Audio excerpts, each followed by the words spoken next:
Marie, I need money again. As I mentioned the other day, I have a lot of expenses this month. I just gave you $200 the other day, right? Is it gone already? Yes, of course such a small amount runs out quickly. You really are a stingy daughter-in-law. You think you don't have to give me money because I'm old. No, that's not true. We have a tight budget too. Could you be a little more patient? You think I'm old and make fun of me. No, I'm not making fun of you. Could I be more patient? Is that something a daughter-in-law should say? Don't be silly. I'm in trouble, and you're not doing your duty as a daughter-in-law. You are truly heartless. It pains me to say this, but we are doing the best we can. We have to pay for our child's education. And if we have to spend any more money on you, our family budget will be strained. Huh? Are you saying it's my fault? What are you talking about? You're my daughter-in-law. You're supposed to put me first. I don't care about your child's education. That's out of the question. Besides, realistically, I can't do this anymore. I'll talk to my husband about it, but I can't take this any further. Oh, enough. I knew you couldn't fulfill your duties as a daughter-in-law. You won't give me money, and you won't do what I say. You really are useless. Even if you say that, you can't even do a good job with the housework, and you're a terrible cook. I'm sure my son is not happy at all. I'm trying my best in my own way. I do my best in housework and cooking every day. Your hard work is useless. It's not enough at all. I pity my son and my grandson. My son and husband are happy to eat my cooking. If your family is happy, that's all that matters. You were so self-satisfied. Nobody wants to live such a poor life. But I was taught to live modestly, so... It's really embarrassing to be so poor despite being the daughter of a doctor. You should be more devoted to me and improve your life. Anyway, we're at our limit too. Please don't ask us to do more than we can. Oh, enough. I was wrong to expect so much from you. Oh, no. Please take a look at your own lifestyle as well. You really are inflexible. Happy birthday. I can't believe it's your 60th birthday. That's something that touches my heart.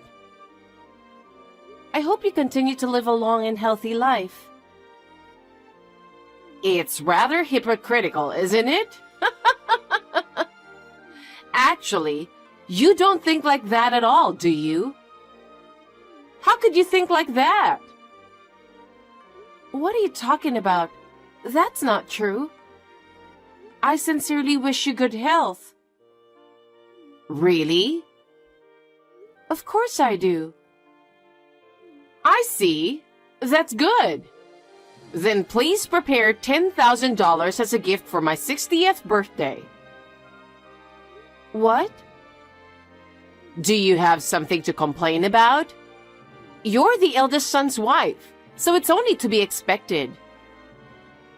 Regardless of being the eldest son's wife, we cannot afford to give $10,000 as a birthday present. Let me tell you something. We haven't received any wedding gifts or baby gifts at all. Oh, is that so? So what? What? Are you forgetting or just misunderstanding? No, it's true. But you are right. I guess I didn't give any gifts because there's no value in celebrating a failure of a daughter-in-law and grandchild. I don't mind what you say about me, but please don't speak ill of my son. Well, it's true. He doesn't smile at all. He's just a sad little boy and he isn't cute. That's my son's personality. I know that. Isn't that called a developmental disorder? Even if that's the case, I still love my son. Honestly, if my son had married a different woman, we wouldn't have ended up with such a useless grandchild. My son drew the short straw, didn't he? What are you trying to say? I heard your father's a doctor, so I thought I would have a talented grandson. What a disappointment. I don't think we caused any trouble for you. Of course not. I don't want my eldest son's family to bother me. My husband told me you also have received an inheritance from your late husband, didn't you? Why do you want money so badly? You don't have to ask me that. My inheritance from my husband has already been used up. Huh? I heard he left you quite a bit of money. Shut up! You're an insane daughter-in-law to ask about your mother-in-law's savings. I was just asking a genuine question. You're too poor to begin with, for the daughter of a doctor, aren't you? Your clothes and lifestyle are so frugal, it's embarrassing. We didn't always have so much money. We were taught to live modestly. What's with the modesty? There's no way that someone who lived in such a luxurious mansion in a prime location in New York would end up like this. My father was a doctor, but we were not a wealthy family. Of course he was wealthy if he's a doctor. Don't lie to me just because you don't want to send me money or congratulate me. I'm not lying, I'm telling the truth. I don't want to talk about it. Anyway, I can't do without your money. You're the wife of the eldest son. You should at least cooperate a little. But as I told you before, we're also struggling to make ends meet. We have to ask you to be a little patient. We have childcare expenses. And we can't give you $10,000 in congratulatory money. It's no use trying to educate a failure like you.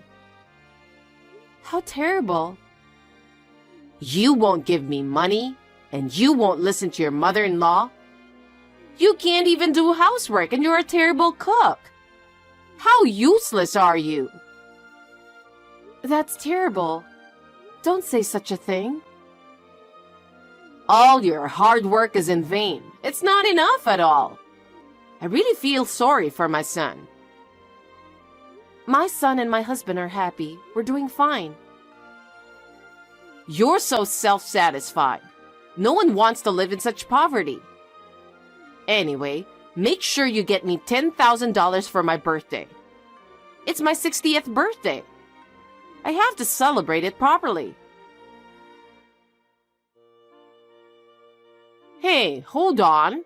I'll take that luxurious mansion in a prime location in New York off your hands. What? I have the right to live there too. I'm going to have a glamorous retirement. It's perfect for me. I don't understand. What are you saying? Don't play dumb with me. You inherited that mansion from your late father, didn't you? It doesn't matter. You have an apartment, don't you? And you've received plenty of assets. And you live modestly, right? You don't need a mansion in a prime location in New York, do you? As I said before, my father had very little money. That's why we live modestly, right? That can't be true. Your car is average, your clothes are average too. Your father was a doctor who didn't seem to live extravagantly, so he must have had a lot of money saved. What a greedy family! That's disgusting. Please don't talk like that. It will make my father sad. Because it's true, isn't it? Well, it's none of my business what happened to your dead father. Believe me. Don't lie to me just because you don't want to give me the house. How much do you hate me? You were and still are a disgusting daughter-in-law. I know your father leased the land to you. How long do you intend to keep playing innocent? But we don't have any money. Anyway, give me this mansion as my 60th birthday present. Then we'll forget about $10,000. Don't you already have a fine house? Well, of course, a luxurious mansion in a prime New York location is better. Can't you even understand that? Why do you keep saying such outrageous things? Please don't decide on your own. I can't change the move now. I've already sold this house and said goodbye to the neighbors too. There's no way I can stay in this house anymore. Huh? What did you do? Without even consulting my husband? He will be so upset. It's none of your business. You can't even fulfill your duties as a daughter-in-law. I can't give you the mansion. You have no right to veto. I'm moving in 3 days. Clean up the house and get it in order. Wait a minute. Don't do that. Don't do anything selfish. Hey, I've brought my stuff. Unlock the house. I can't open the gate. I gave you advance notice. What were you thinking? Could it be? Yes, I'm in front of the mansion in New York that you inherited. You really moved? Of course I did. I gave you plenty of notice. Please, open the door quickly. We're having trouble getting the moving trucks onto the property. I told you it's impossible. Just hurry up. Please leave the place right now. Huh? What are you talking so cheeky about? I can't unlock that house without permission anymore. What are you saying? I don't get it. If you keep talking like that, I'm going to break down the gate and enter the property without your permission. Are you saying that you really want to occupy that house? Yes, I have the right to live in this house. No, you don't have that right. And that house is not mine. Huh? Are you still saying that? Are you still refusing to give it to me? What kind of a nasty person are you? That's my line. That house already belongs to the tax office. Huh? I renounced all my father's property. What are you talking about? What do you mean? My father had very little money left, and it would have been very difficult to inherit the house and the land. What? He even rented out the land to make money, didn't he? He lived a modest life because he was saving so much money, didn't he? It is true that my father earned money by being a doctor and by renting out the land, but most of his assets were used to pay for the management of the land and the house he owned. But most of his assets were gone in maintenance fees for the land and the house. What? You're lying. My father has been protecting the land out of a sense of duty because it was left to him by his ancestors. He didn't want his children to have to bear this burden. He told me before he passed away that he wanted this to end with my generation. So the house really doesn't belong to you? Yes, I finally got rid of it after all the formalities. Huh? Then what about me? I've already moved out. I don't care what you say. I told you never to go, remember? You're the one who ignored me and went through the moving procedures. I gave up my house. What? You really sold it? I thought you were bluffing. It's true. I sold the $400,000 house for $300,000. Why did you go to such lengths to move? It was a fine house your husband built. Because of debt. Debt? What on earth does that mean? One day, my friend invited me out for a drink and took me to an escort club. Since then, I've been hooked. What? Escort club? At first, I decided to spend a certain amount of money. But there was this boy that I really liked. Every time I went out, I got more and more passionate about him, and I would do anything for him. No kidding. He's the top-ranking escort, and he's going to move to New York. He's a very promising boy. Of course he's handsome, but he's also kind and classy. He's not like the other guys. That's what makes escorts good. What? You haven't seen him. He's nothing like your son. My son may not look good. He's been accepted to medical school, though. Huh? It's a state university, so it won't cost much, and we're relieved too. What are you talking about? There's no way that idiot can go to medical school. There was a time when my son's communication skills were not as good as others. But he was always good at certain things, like studying. I had set aside some money for school expenses just in case. I'm proud of him because he got into a state university without spending all of his tuition money. He did? Yes. My late father used to say that he has the same personality as me. Oh my God! How could a failure get into a state medical school? So, thanks to my son, we saved up enough money to pay for college. We decided to buy a house in the suburbs. What? I've always felt suffocated living in the city. My son's college is also in the rural area, so we decided to take this opportunity to move there and build a house.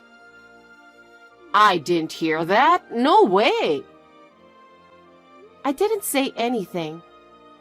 My son didn't really like the city either, so I thought it would be a good opportunity for us as a family. Who's going to look after me in my old age? You have a favorite escort, don't you? Wouldn't it be nice to dedicate your whole life to that person? I hope he will take care of you well. Don't be silly. Are you kidding me? I'm so relieved to have my eldest son and his wife. We don't want a mother who's crazy about escorts enough to sell her house. Huh? Also, my husband has a message for you. He's going to stop sending money to you from now on. Why? I've put up with it until now, but trying to move into the house I inherited without permission is just too much. I'm fed up with your extreme lack of common sense. Wait a minute. What am I supposed to do if you stop sending money? I don't even have a place to live. I've come to New York. Why don't you just go live with your favorite escort? Then you wouldn't have to pay rent, right? That's a great idea. Don't be silly. He's the top-ranking escort. There's no way I can live with him. I can't believe you are so crazy about escorts. So no matter how much money you gave him, it was never enough. I knew you were buying brand-name clothes and bags, but I had no idea that you were giving those to an escort. I sold my house to pay my debts. What? It's because you were living beyond your means. It wasn't supposed to be like this. I just wanted to have a good life. Having huge debts is far from having a pleasant life. I believe that living modestly brings much more happiness than anything else. Hey, Marie. Do something about it. You are my daughter-in-law, right? I've been supporting you for a long time now, but I've reached my limit. I don't have a place to live. From now on, I'll live modestly, as you say. So please, let me live with you in your new house. Sorry, can't happen. We saved our money and finally got our wish to buy a house. I don't want you to ruin our happiness. Don't say that. My mother-in-law lost both her house and her money. Our remittances stopped, and she could not return from New York with the little money she had left. As a result, she moved to a small, dirty apartment on the outskirts of town. It seems she found a part-time job and is reluctantly working. She's having a hard time learning to work because of her age. Of course, she was abandoned by her escort because she ran out of money. She has lost her dreams and hopes and spends her days alone and lonely. Considering what she has been through, she deserved what she got. On the other hand, our family is living happily in our new home. Our son has successfully enrolled in medical school and has started his career as a future doctor. My husband and I are looking forward to his growth and future. We would like to continue to live a happy life as a family, even if it is a small one. I hope our family of 3 will continue to live modestly and happily together